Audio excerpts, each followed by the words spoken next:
Well, hello, and here today on the Rusty Glove Box, what we're going to do today is we're going to build a pickup tailgate. I've done some looking around, and I just don't have very many tailgates around here for a Studebaker.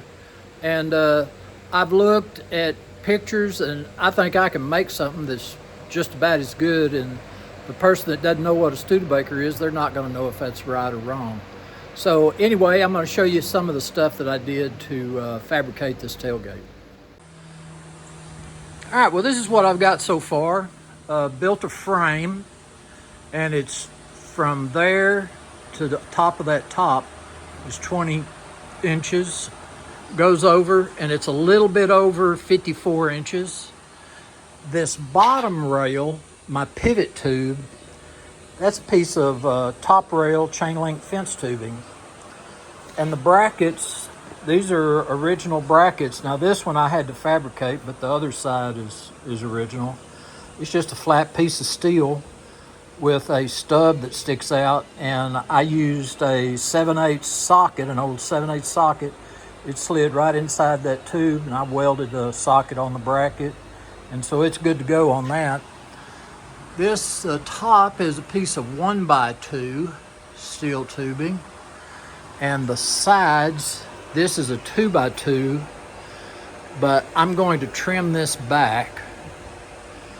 But also, what I'm going to do, this is a little 3/4 inch. This little angle is just to kind of pretty it up a little bit, hide some of that gap. But you see what that's going to do. And it's not going to get in the way of anything. I'm going to put it on both sides, of course. It's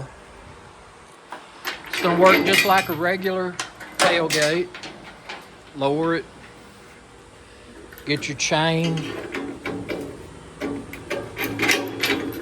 Hook it in. And there you go. Bob's your uncle. This is going to be strong enough, of course, you can sit on it, the ice chest sit on it, and somebody else could probably sit on it. And so that's going to work out all right. Early this morning, I went into town, went to the sheet metal yard, and I got some 11 gauge sheet metal. I know that's kind of thick. A regular tailgate probably, I don't know, 16 at the most, And but I opted to use this because I'm going to try not to have any supports. This is a little less than 20 inches here and about 54 inches. It's going to fit inside that frame. All right, well, we've taken kind of a big jump. I've got my panel sized and I welded it in about little 1-inch welds every 6 inches here on the outside, and I opened the tailgate on the inside and then kind of alternated and also followed the same 6 inches.